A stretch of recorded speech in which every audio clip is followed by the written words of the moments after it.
Are you going into your junior or senior year of high school? Are you preparing for the SAT or ACT?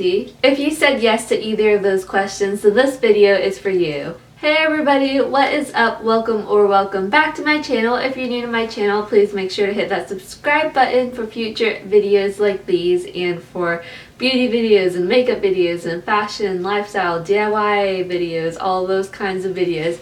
For today's video, as you can probably already tell by the title and by my little infomercial at the beginning, I am going to be giving you guys tips on how you can prepare for the SAT or the ACT. I know a lot of my viewers are probably high school age, so I thought this video could help some of you guys out. Please give this video a huge thumbs up. Leave me a comment down below telling me what year of school you're going into. And let's just go ahead and get right into the video.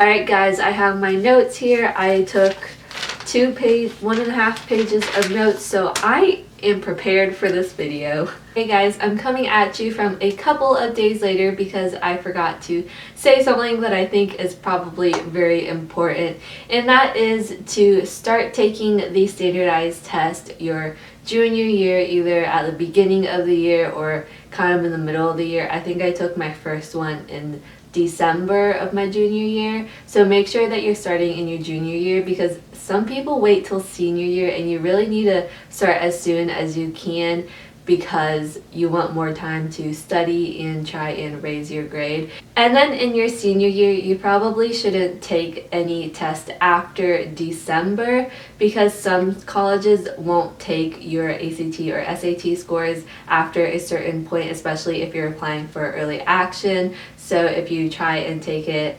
February of your senior year, it might not even count. So make sure that you're checking to see when you need to take the test to get the scores into your colleges in time, and make sure that it's ahead of time because sometimes it does take 3 or 4 weeks for the scores to be sent to the college, so make sure that you're leaving plenty of time. When you go online and make your account to register for the SAT and the ACT, you will have to answer like profile questions. The ACT asks you a little bit more questions than the SAT does, and these are just kind of general interest questions and other questions. Don't really worry too much about those. The companies are just trying to get a feel of the kind of student you are so that they can give your information to colleges that would best fit your interest and your skill level. So my first tip would be to take both tests, take the SAT and the ACT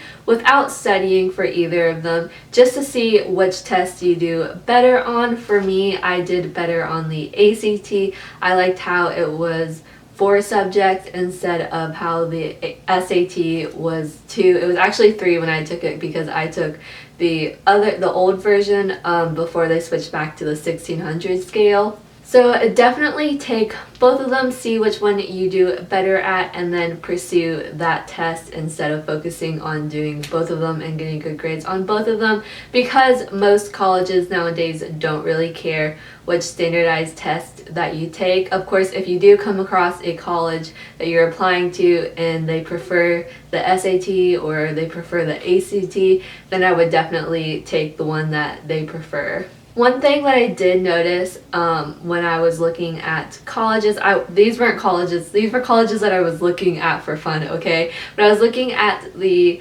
admissions requirements or the test score requirements for some of the more prestigious and Ivy League schools, and what I could tell is that they had lower requirements for the ACT than for the SAT. So for instance, I think I saw Stanford, the average SAT score was like a 1590 to a 1600, so you pretty much needed a perfect score for the SAT. However, their ACT score was like a 31 to a 34. Before I move on to tip number 2, I just want to say that from what I've noticed, the PSAT and the SAT don't really have a correlation. So I actually got a higher score on my PSAT than on my SAT. And then I know some of my friends got lower scores on their PSAT and did better on the SAT. So I really don't see that doing well on the PSAT necessarily means that you're going to do better on the SAT than the ACT. I think it really just depends. Alright, so once you've taken both the SAT and the ACT and you've decided which test you do better at and which one you're going to keep testing on, make sure to do more test preps because you're not going to really raise your score any if you're not doing any practice problems in between. I definitely don't recommend doing test prep on your phone and using apps for your phone because your phone is very distracting, especially if you have lots of social media and if you're getting notifications all the time. Your phone can be very distracting. I just recommend that you grab your laptop or you grab a test book and sit down and work through the problems that you need help on. I think having less study sessions but studying for longer periods of time rather than having shorter study sessions and studying for about 10 minutes a day can be more beneficial. Now, I would recommend that you have longer study sessions and do it frequently. I think I studied about 4 times a week and I would do maybe 20 to 30 minutes each day. Now, when you're doing your test prep, definitely go through the book or the online course or whatever you're using to help you, but instead of spending all of your time just taking the practice test over and over again, make sure that you're learning or reviewing the material that you're struggling with. I know lots of people have different opinions on this, but my third tip is to not necessarily take the test as many times as you can, but to really make sure that you're studying and you're comfortable with what you've studied before you take the test again. So I took the ACT the first time to see what score I would get without studying, and then I took it the second time without studying in between, which again I don't recommend you do. And then after the second time I studied, did it a third time, and then studied some more because I knew I could do better, and then took it the fourth time and got my final score, which was 3 points higher than my original score. Again, this next tip is something that a lot of people have different opinions on, but I'd say don't be afraid to send your scores to college before knowing what your score is. I know some of my friends were hesitant to do that because they thought that if they got a bad score that it would hurt them.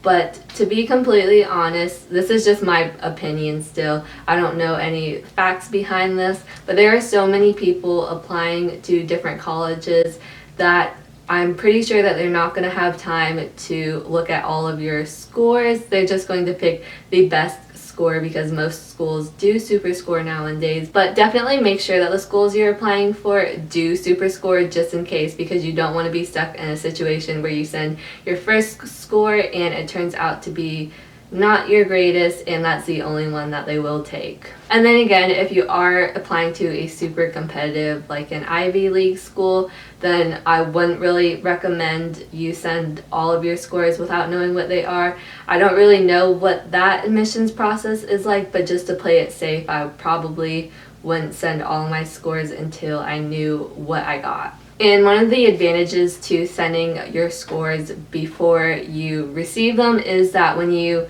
decide which schools you want to send your scores to before they come out, the College Board or the ACT place, I don't actually know what that company is called, they'll send your scores for free, whereas if you want to send your scores afterwards, you have to pay $10 or $12 to get them sent. So my next tip, I have actually heard way too many stories of people come test day not being prepared with the items that they need to bring or not knowing where they need to go for testing. So don't be that person and gather all the materials that you need. You're going to need number 2 pencils, you're going to want an eraser, bring a calculator. I know some people think that they can get away with not having a calculator, and honestly you only need it for the math, but it will help you so much. And if you come across a multiplication problem that's something that you can't do in your head, like 132 times 478, bring a calculator because those problems are so much quicker to do if you type them in your calculator instead of trying to solve it out on paper. You also might want to bring extra batteries for your calculator, or I just brought an extra calculator every time I took the test because in some situations your calculator might die. You also need to bring your ticket, which you should print out once you register for your test and your driver's license, because you need to prove that you're the one taking the test. Oh, and by the way, if you are borrowing somebody else's calculator, make sure that you familiarize yourself with that calculator, because you don't want to be sitting there come test day and not knowing how to use the calculator and trying to figure it out and wasting your time, because you do have a time limit, so you don't want to waste your time trying to figure out how to work the calculator. Another one of my tips is to read directions beforehand. Read them online, look them up, do whatever, because the directions stay the same each test time. So instead of wasting your time reading the directions, just make sure to familiarize yourself with the directions beforehand so you can just jump right into the test later on. Which takes me into another one of my tips, and that is to be mindful of how much time you have left. I think there is one situation where I was taking a test and I kind of lost track of how much time I had left, and then by the end I was rushing just to fill in my circles and try and answer as many questions as I could before time ran out. For both the SAT and the ACT, I'm pretty sure the new SAT does this. Again, I didn't take the new SAT, I just took the old SAT, but you don't have any penalties for wrong answers, so definitely make sure that you're filling in everything. And even if you don't have enough time to read the question of something, just make sure to fill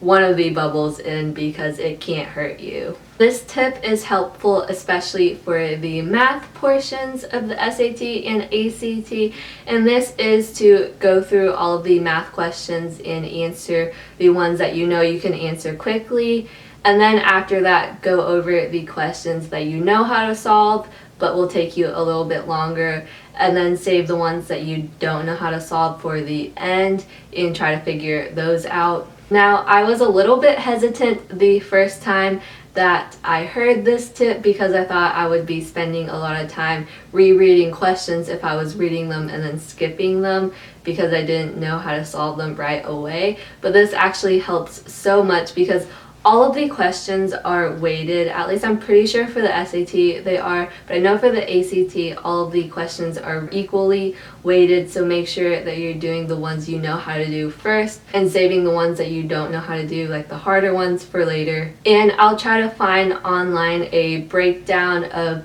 the kinds of math questions that you're going to be asked on the test, and I'll have those linked down below if I can find them. Some of you might be asking about the writing portion of the test. Now, I probably am not the best person to give advice on this part of the test, just because I didn't really do much for the writing section. I took the writing for the SAT once, and then I did the writing section for the ACT once. And for the most part, the colleges that I applied to required that you take the writing section of the test, but they weren't looking for you to have a perfect grade on the writing or to get a really good grade on the writing. They just want to see that you did the writing portion. But again, if you are applying to a more competitive college and they're looking for writing and getting a good grade on the writing section, then make sure that you're also preparing for the writing section. And by the way, preparing means that you register for the writing portion of the test, because you can register for the ACT and SAT without writing, but make sure that you're registering for the one with writing, which will be a little bit more expensive. Oh, and really quick, that reminds me, make sure that you know when the deadlines are for registering for the test, because you can register for the late deadlines, but it becomes so much more expensive and it's just a hassle. So make sure to register plenty of time in advance, because you don't want to be caught with those late deadlines. And you also want to make sure that you are registered to take the test. That's a wrap on this video. I hope you guys enjoyed and found it helpful. If you did, please give it a huge thumbs up. If you have any more questions about the SAT or ACT, make sure to comment them down below, and I will definitely answer back to your questions and try my best to answer them at least. Don't forget to subscribe to my channel if you haven't already, and I'll talk to you all in my next video. Bye guys!